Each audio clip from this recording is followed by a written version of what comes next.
Hi, Todd here from Urban Sound Studio, and today we're going to take a look at what I consider to be Pro Tools' #1 DAW controller, and that's the new Console 1 Fader Mark III. We're going to take a look at what Console 1 Fader offers, and also how to get started in Pro Tools. Let's jump on in. The first thing that you want to do is go to Setup at the top, open Peripherals, and make sure that Huey is selected. Make sure to receive and send to Console 1 Fader Mark III. When you are done, you get DAW control of Pro Tools without needing the plugin. Hold Shift, click Settings, and select Pro Tools Huey. We are able to select tracks from the hardware.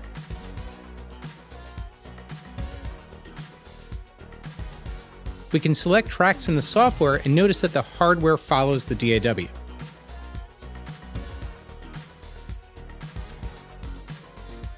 I get the full names of all of my tracks, which is a huge improvement over typical Huey devices. Sorry if it's a little hard to see, I know my lights are giving a bit of a glare on the screen. We can use our faders to control DAW faders.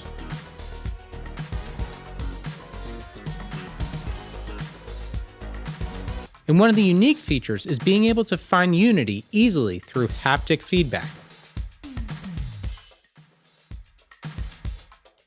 And if we push our tracks too far and clip them, haptic feedback gives us an indication with a slight vibration. We can solo tracks, and we can mute tracks. And if we have more than 8 tracks to control, the page button banks us to the next 8 tracks.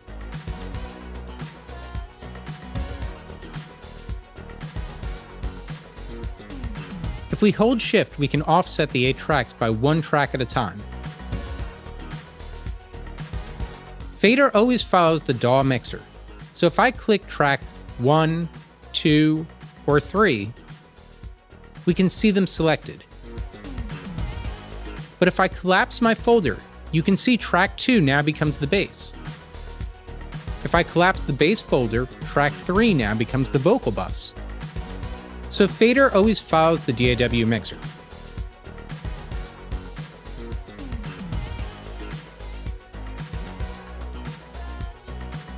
We have control over faders, solo, mute, and track select, but we can also control pan.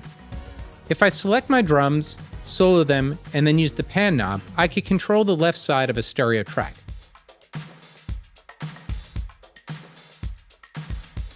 If I hit pan again, I control the right pan knob.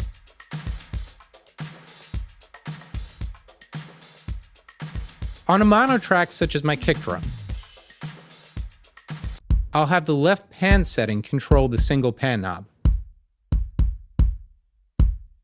Let's go back to the full drums. If I open up a track fader in Pro Tools, I can select the pan length function to control the offset of a stereo pan with a single knob.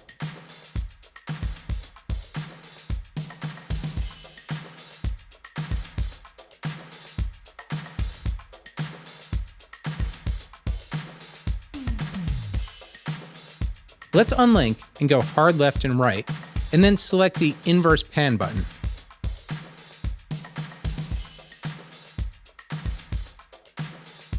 Now the pan knob inversely controls them. This is a unique feature to Pro Tools.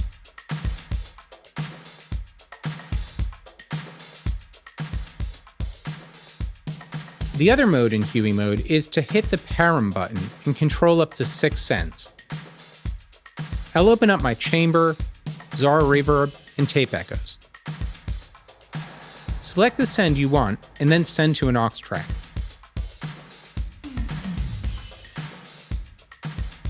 To select sends 4 to 6, hold Shift while hitting the 1, 2, 3 buttons.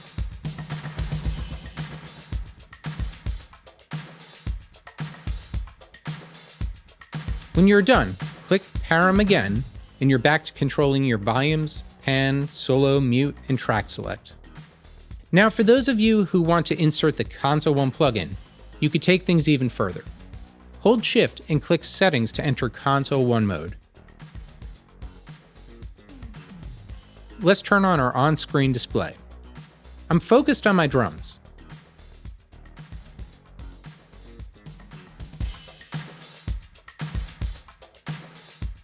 If I hit pan, I could use the fader to control pan of each track through the plugin output without needing to stereo link the pan knobs.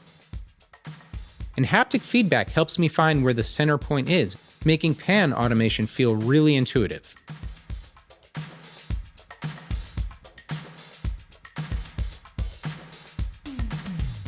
In parameter mode, we could select any parameter on Console 1, such as our low cut. Just hold the param button and touch the knob. Now a fader controls that parameter.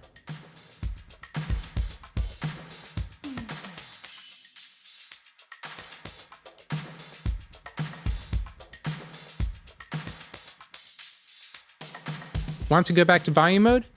Click volume, and now we can control the plugin output volume rather than the DAW fader.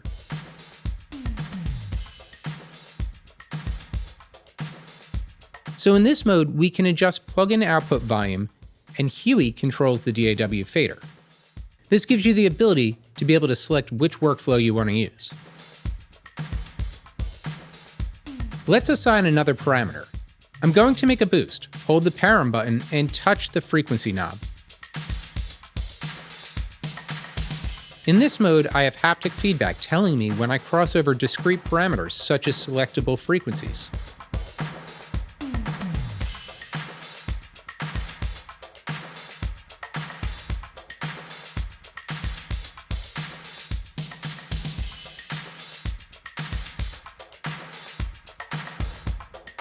When I'm done, double tap the knob to reset that parameter.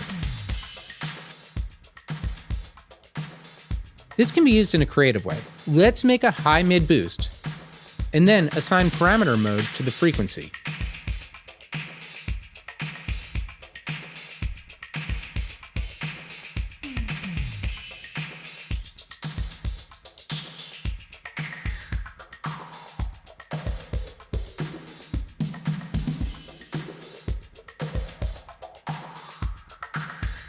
Now we can make a creative frequency sweep as an effect.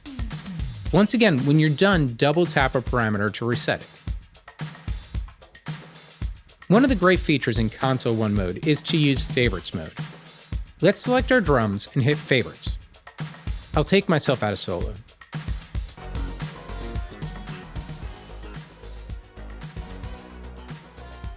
I'll page over to find my bass, click Favorites, and then I'll make my vocal bus and also my synths a favorite. Now you can see a star in our on-screen display showing us that we've selected those tracks as a favorite.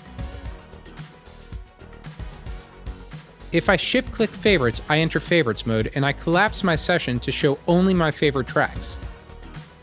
This gives me a stem mix style workflow that gives me immediate control of any track that I made a favorite.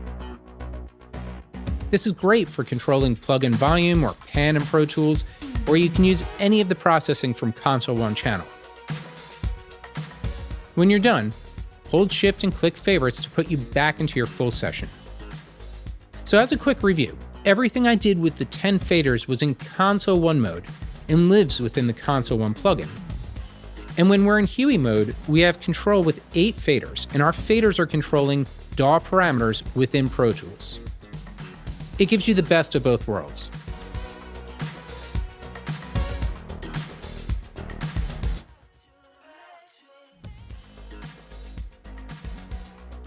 Thanks for watching. So what did you think of the new Console 1 fader and how it works within Pro Tools? Leave some comments in the chat below. And as always, please help support this channel by liking the video and hitting subscribe.